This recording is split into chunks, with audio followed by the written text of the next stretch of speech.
Bismillahirrahmanirrahim. Assalamualaikum warahmatullahi wabarakatuh. Waalaikumsalam warahmatullahi wabarakatuh. Dan selamat siang ya. Ya, baik. Pertama-tama, marilah kita panjatkan puji syukur kehadirat Allah Subhanahu Wa Taala yang telah memberikan kita nikmat kesehatan dan kesempatan sehingga kita bisa berkumpul di sini untuk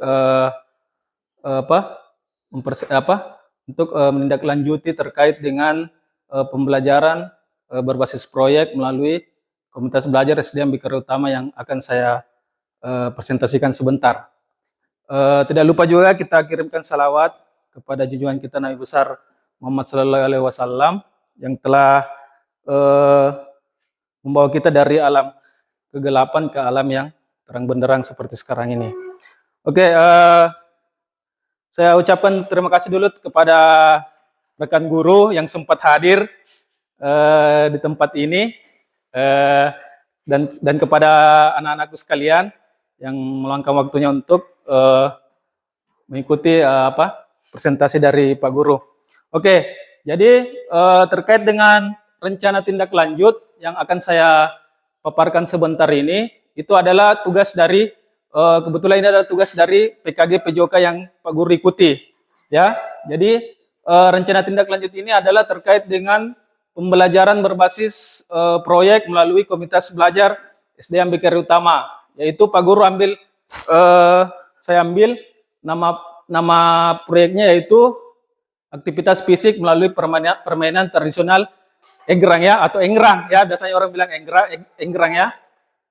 Saya kira ini ibu guru sudah tahu ya permainan ini, pernah lihat atau pernah mainkan waktu masih kecil ya, atau waktu sekolah. Mungkin juga anak-anakku sekalian sudah pernah mainkan toh, atau pernah lihat ya. Jadi saya aktivitas fisik ini saya kaitkan dengan permainan tradisional Egrang ya. Adapun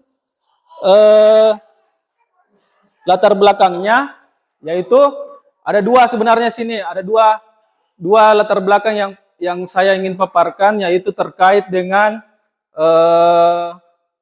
kebudayaan dan terkait dengan aktivitas geraknya, ya. Jadi proyek ini bertujuan yaitu ada dua masalahnya, yaitu sekaligus dengan mengatasi dua masalah tersebut, yaitu masalah kebudayaan. Termasuk permainan tradisional seperti Engrang semakin terpinggirkan ya dan kurang dikenal oleh generasi muda.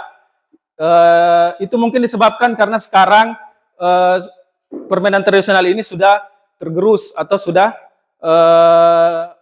tergerus oleh kemajuan IT. Ya, jadi anak-anak sekarang itu mereka tidak mengenal lagi permainan-permainan tradisional. Kan banyak permainan tradisional. Ada misalkan Engrang, ada apa lagi nih? Hadang, ya, atau kan masing-masing daerah itu pasti ada namanya ya.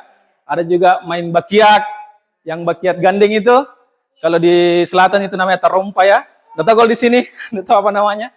Nah, jadi saya latar belakangnya itu karena anak-anak sekarang kurang memahami lagi tentang kebudayaan permainan tradisional itu ya. Makanya saya ingin menumbuhkan kembali kekayaan budaya, termasuk itu permainan tradisional Egrang ini. Kemudian yang kedua itu terkait melalui kegiatan ini akan mendapatkan manfaat fisik, ya.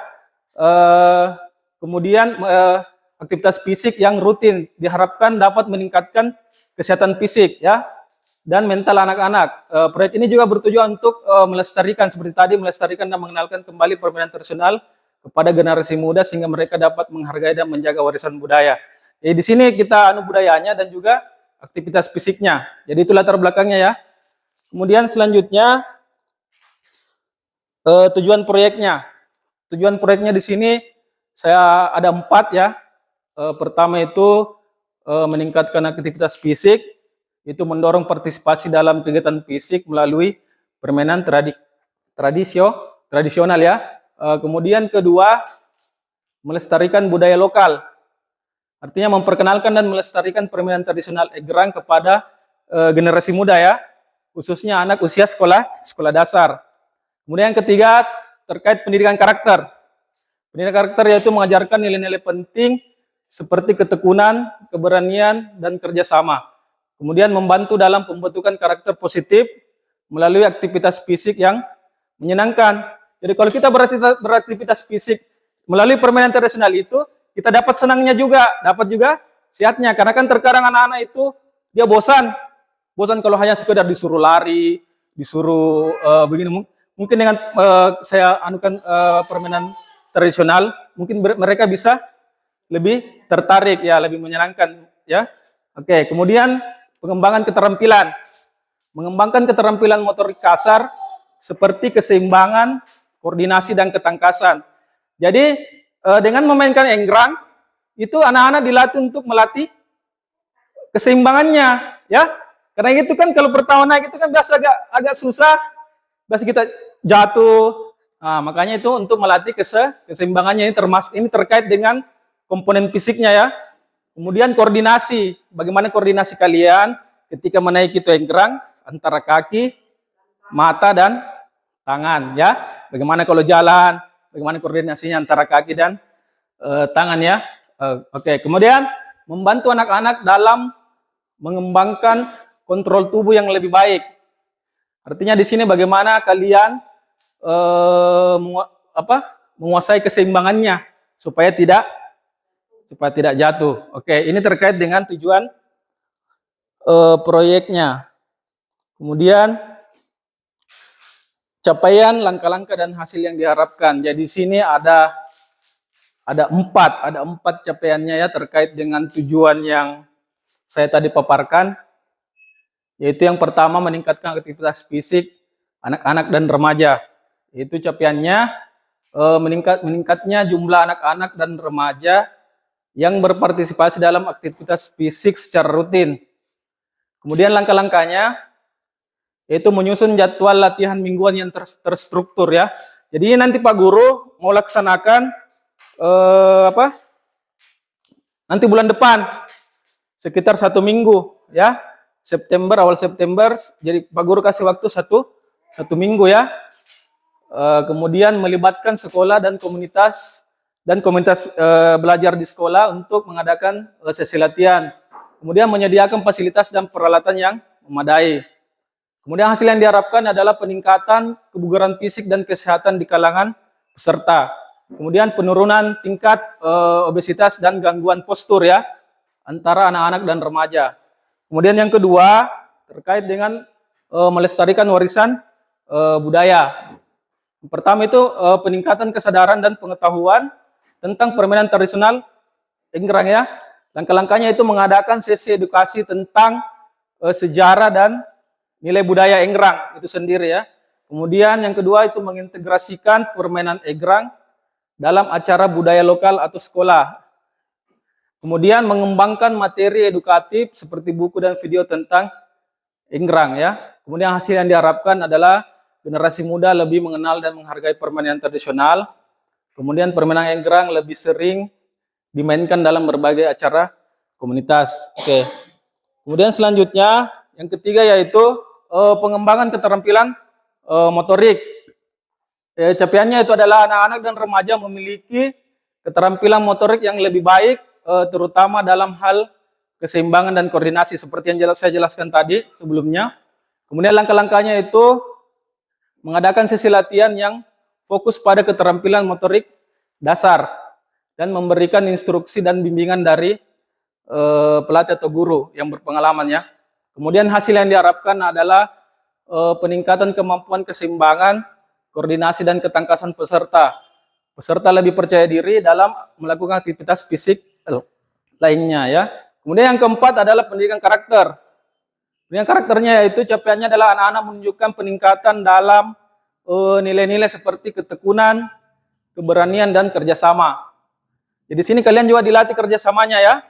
Bagaimana kerjasamanya dalam membuat enggrang ya, sama dalam berlatih. Kemudian langkah-langkahnya itu mengintegrasikan latihan enggrang dengan kegiatan yang mempromosikan nilai-nilai positif ya. Kemudian mengadakan diskusi dan refleksi setelah sesi latihan untuk mengevaluasi pembelajaran karakter. Kemudian hasil yang diharapkan adalah peserta memiliki sikap yang lebih positif dan termotivasi dalam aktivitas sehari-hari ya. Kemudian meningkatnya kerjasama dan solidaritas antar peserta. Oke, ini terkait dengan capaian. Kemudian, oke, ini struktur program dan mitra dalam komunitas belajar. Jadi pembelajaran berbasis proyek ini akan dilaksanakan oleh peserta didik kelas 6 ya. Kelas 6 dan dilaksanakan selama 1 minggu di awal bulan depan. Kemudian pembelajaran berbasis proyek ini akan berkolaborasi dengan guru kelas yang ada di sekolah, termasuk juga kepala sekolah ya. Jadi saya jabarkan dulu di sini. Nama proyeknya itu seperti tadi, aktivitas fisik melalui permainan tradisional egrang. Kemudian mitranya itu saya sendiri sebagai guru PJOK, yaitu bagaimana kita nanti berdiskusi bersama, kemudian mengembangkan materi dan aktivitas konsep usaha terkait dengan bagaimana nanti saya nilai itu bagaimana gerak dilakukan ya. Nanti saya kasih penugasan kepada peserta. Kemudian menyiapkan rubrik penilaiannya. Jadi rubrik penilaiannya di sini saya mengambil rubrik asesmen otentiknya ya. Jadi saya mengambil 3 aspek, yaitu aspek afektif, sikapnya terkait dengan kerjasamanya, kemudian kognitifnya atau pengetahuannya terkait bagaimana kalian mengembangkan itu dalam membuat egrang, kemudian dengan keterampilannya, bagaimana keterampilan kalian dalam memainkan egrang. Kemudian mitra selanjutnya itu Bu Yuni sebagai guru kelas terkait dengan mapel seni budaya dan prakarya. Bagaimana mengembangkan materi terkait budaya permainan tradisional itu sendiri. Bagaimana sejarahnya, bagaimana itu bisa bagaimana permainan tradisional egrang itu bisa siapa yang ciptakan misalkan ya. Kemudian dalam pembuatan egrangnya itu sendiri. Jadi Bu Yuni di sini nanti menilai bagaimana peserta itu membuat egrang itu sendiri ya. Bagaimana membuat egrang itu, bagaimana prosesnya, bagaimana langkah-langkahnya, bagaimana dia mengambil bahannya. Kemudian ini kan nanti saya mau bagi 2 kelompok, masing-masing kelompok 4 orang, karena kan kelas 6 cuma 8 orang, jadi saya bagi 2 kelompok. Oke. Kemudian Bu Nita sebagai guru kelas Mapel Bahasa Indonesia, yaitu mengembangkan materi terkait aktivitas persiapan penugasan presentasi. Jadi nanti setelah mereka membuat egrangnya itu, nanti mereka presentasikan bagaimana caranya mereka membuat, bagaimana caranya mereka mengambil bahannya di mana, kemudian mereka menggunakan bahan apa. Oke, kemudian bagaimana pengaplikasiannya di lapangan terkait dengan aktivitas fisiknya. Bisa juga anak-anak di sini, saya juga nanti suruh anak-anak untuk membuat video pendek terkait dengan bagaimana mereka membuat itu. Ambil bahannya di sini, nanti dia video lagi temannya bagaimana membuat egrangnya begitu ya. Jadi semua terlibat ya. Oke, kemudian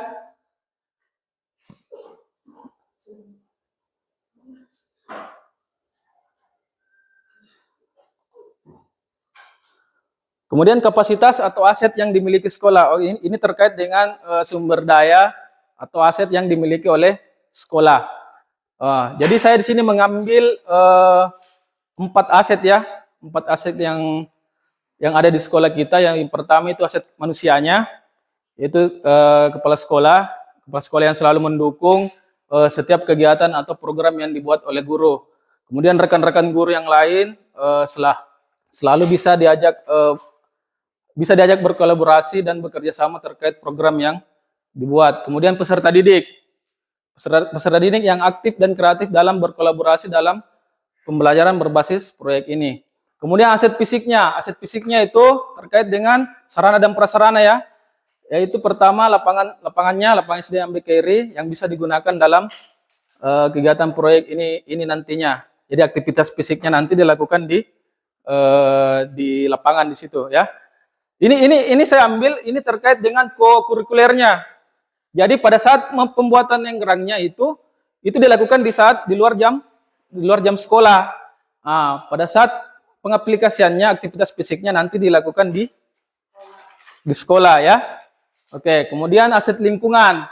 Aset lingkungan ini masih tersedianya bahan baku untuk membuat enggrang ya, karena kebetulan di sekolah kita di sekitar sini masih luas hutannya tuh, masih ada kayunya, masih ada bambunya, jadi bisa dimanfaatkan bisa dibuat dari bambu atau kayu ya. Oke, kemudian aset budaya. Aset budaya itu terkait dengan melestarikan dan mengenalkan kembali permainan tradisional enggrang kepada generasi muda sehingga mereka dapat menghargai dan menjaga warisan budaya bangsa. Oke. Kemudian terkait rencana evaluasi. Oke, rencana evaluasi pembelajaran berbasis proyek ini akan melibatkan saya sebagai guru PJOK serta guru kelas yang ada di sekolah untuk mengevaluasi hasil program pembelajaran berbasis proyek yang telah dilaksanakan oleh peserta didik. Kemudian peserta didik akan melakukan aktivitas fisik melalui permainan tradisional enggrang dan akan nanti mempresentasikan hasil kegiatan yang telah dilaksanakan dalam pembelajaran berbasis proyek ini. Ini terkait dengan rencana evaluasi ya. Oke, kemudian kemungkinan tantangan. Jadi pada proyek ini ada kemungkinan tantangannya, hambatannya ya. Yang pertama itu mungkin kemungkinan tantangan yang akan dihadapi adalah adanya rekan sejawat atau rekan guru yang kurang proaktif ya. Mungkin masih ada di zona nyamannya, yang mereka tidak mau terlalu aktif dalam kegiatan-kegiatan ya, seperti komunitas belajar atau apa. Dalam menggerakkan komunitas belajar juga mereka masih kurang aktif. Jadi itu mungkin hambatannya. Dan terkait juga dengan sarana dan prasarana di sekolah kita ya. Kita tahu bahwa di sekolah kita kan ini berada di daerah 3T. Jadi yang masalah sarana dan prasarana itu masih belum memadai ya. Kemudian kurangnya juga minat dan motivasi beberapa peserta didik dalam pembelajaran berbasis proyek ini. Saya kira itu kemungkinan tantangannya.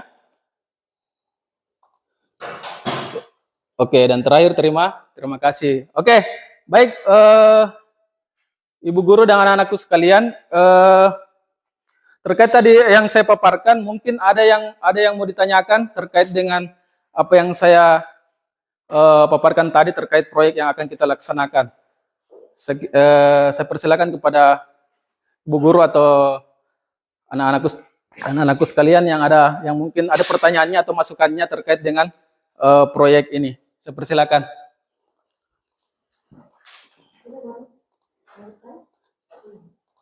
Mungkin Bu Yuni ada yang mau ditanyakan terkait dengan proyek yang nanti akan kita laksanakan. Ya, silakan. Ya, terima kasih Pak Ari. Iya. Tadi Di bagian tugas saya sebagai guru. Oh, ini di? Iya. Iya. Ya, di sini kan saya nanti juga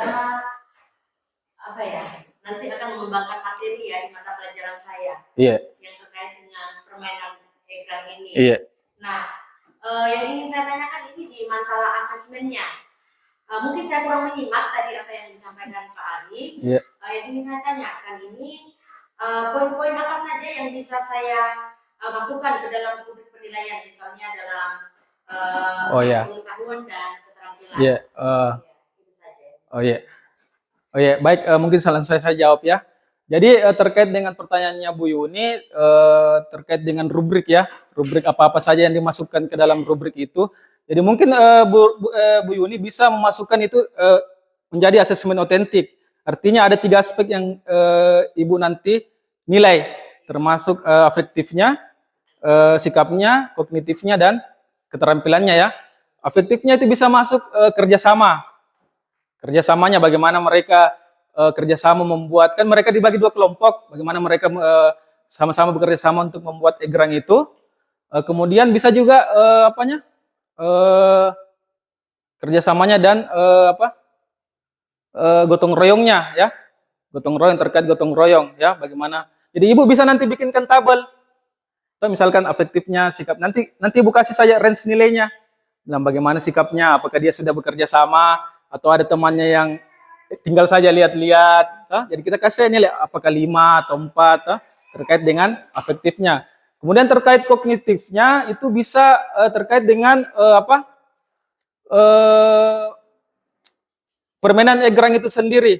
Artinya mereka bisa mencari tahu, bisa mencari tahu lewat, misalkan lewat HP, dia browsing, bagaimana itu permainan tradisional, egrang seperti apa, kemudian bagaimana cara membuatnya, kan bisa mereka itu dia browsing dan dia bisa tahu caranya dari situ. Kemudian bagaimana mereka bisa berinisiatif, loh kita ambil kayu, ada sana kayu, kita potong seperti ini, misalkan toh. Nah, itu terkait dengan kognitifnya atau pengetahuannya. Kemudian keterampilannya itu tadi terkait dengan bagaimana mereka membuat egrang itu sendiri. Bagaimana caranya mereka, memotong, bagaimana mereka caranya memalu, terkait keterampilan. Terus bagaimana hasilnya, apakah sudah sesuai dengan yang diharapkan atau tidak. Saya kira seperti itu, Bu. Bisa kita bikinkan, terserah Ibu, kita bisa bikinkan tabel begitu, terus kita kasih poin-poinnya. Dari Ibu saya bagaimana untuk mengembangkan itu rubrik penilaiannya. Oke. Saya kira itu, Bu. Atau masih ada? Yang mana? Yang terkait ini? Oh iya. Apakah nanti mereka ketika pergi ambil bahan yang disiapkan dan memotong, buat, merangkai, apakah ini egrang, apakah bisa dibantu dengan orang tuanya? Oh bisa. Iya. Oh iya. Oh iya. Oh iya, betul. Iya. Ya, jadi terkait itu ini sebenarnya bisa semua terlibat. Jadi orang tua juga bisa terlibat. Jadi kalau ada misalkan orang tuanya mau membantu, karena kan mungkin ini kan kita juga pakai alat. Nggak bisa, maksudnya nggak mungkin, jangan sampai mereka juga belum mengerti bagaimana cara menggergaji, bagaimana caranya memalu kan. Jadi kalian nanti anak-anakku sekalian bisa dibantu sama orang tuanya ya, atau sama kakaknya ya. Misalkan bantu potongkan ini. Nah, jadi kalian itu nanti kerjasama dengan orang tua atau saudara ya, supaya bagaimana kita ini bisa bisa membuat egrang itu ya. Oke. Saya kira itu, Bu. Bisa ada? Bisa ada, Bu? Mau ditanyakan? Yang terakhir mungkin. Yang terakhir Masalah yang mana? tantangan. Ini ya. Ini terlalu kompleks ini. Iya. Masalah tantangan. Mungkin akan kita hadapi semua. Iya, betul. Mungkin ini tantangan untuk kita semua yang akan kita hadapi. Iya. Ya, bagi kita sih ini mungkin kita antusias. Iya. Nah, belum tentu teman-teman yang lain betul. akan siap untuk berkolaborasi. Iya. Nah, yang ingin saya tanyakan ini atau kita berbagi, bagaimana atau kita berbagi sama kita ya, untuk menghadapi tantangan yang nantinya akan kita hadapi. Oh iya, betul. Oke, Bu, terkait dari pertanyaannya, saya kira hampir semua kayaknya kalau di sini ya, tantangannya seperti ini ya, karena tidak semua juga guru-guru mau proaktif terkait dengan pengembangan kompetensi atau menggerakkan kumbel ini. Jadi kalau saya, Bu, saya rasa bagaimana saya memanggil dulu atau memanggil teman-teman yang sefrekuensi ya dengan saya, artinya misalkan 1-2 orang, enggak apa-apa dulu. Jadi saya sama teman-teman yang sefrekuensi itu membuat seperti ini. Jadi nanti teman-teman yang lain yang masih ada di zona nyamannya itu, mereka juga tertarik. Oh, bagus juga ini untuk pengembangan kompetensi kita. Oh, bagus misalkan bagus materinya. Dan tidak menutup kemungkinan nanti teman-teman guru yang lain lagi nanti yang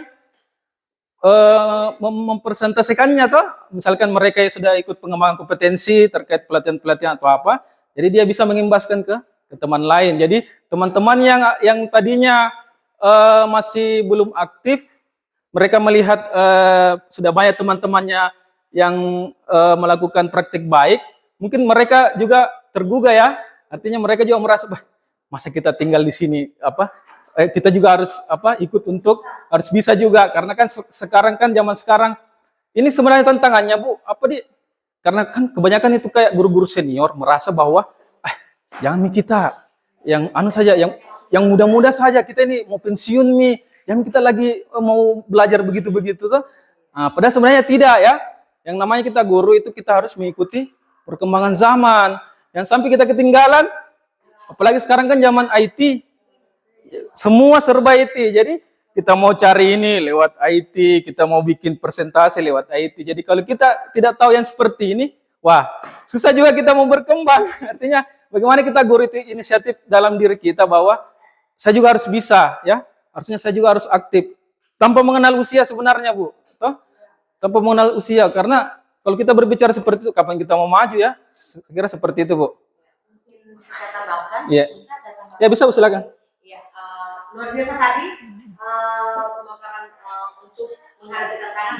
Saya sangat setuju. Mungkin bisa saya tambahkan bagaimana kalau kita mengadakan pendekatan secara persuasif. Bisa. Oh iya. Kepada teman-teman kita. Mungkin kita agak segan-segan, mungkin kalau saya guru dengan guru, mungkin bisa kita ajak kepala sekolah dulu. Oh iya. Kepala sekolah dulu, kemudian mengumpulkan semua guru. Kemudian menjelaskan tentang proyek yang akan kita laksanakan ini dan manfaatnya untuk kita semua. Oh iya, terima kasih masukannya Bu Yuni. Ini sebenarnya Bu sudah saya anukan ke kepala sekolah, saya sampaikan terkait dengan proyek ini. Tapi mungkin penyampaiannya ke teman-teman belum signifikan seperti itu. Jadi masih ada teman-teman yang masih belum tergerak untuk bagaimana menggerakkan Kombel ini atau termasuk dalam proyek ini. Saya kira itu. Terima kasih Bu atas masukannya. Nanti saya perbaiki lagi, masukkan lagi terkait dengan masukan yang tadi. Saya kira itu. Sudah tidak ada lagi? Cukup. Oh iya. Oke, baik. Kalau tidak ada lagi, mungkin sebelum mengakhiri pemaparan ini, mungkin pesannya yaitu mungkin saya bisa memberikan pesan bahwa bagaimana kita bersama dengan teman-teman komunitas belajar ini dan peserta didik, kita bersama-sama berkolaborasi, bersinergi untuk bagaimana proyek ini bisa terlaksana dengan baik dan lancar ya.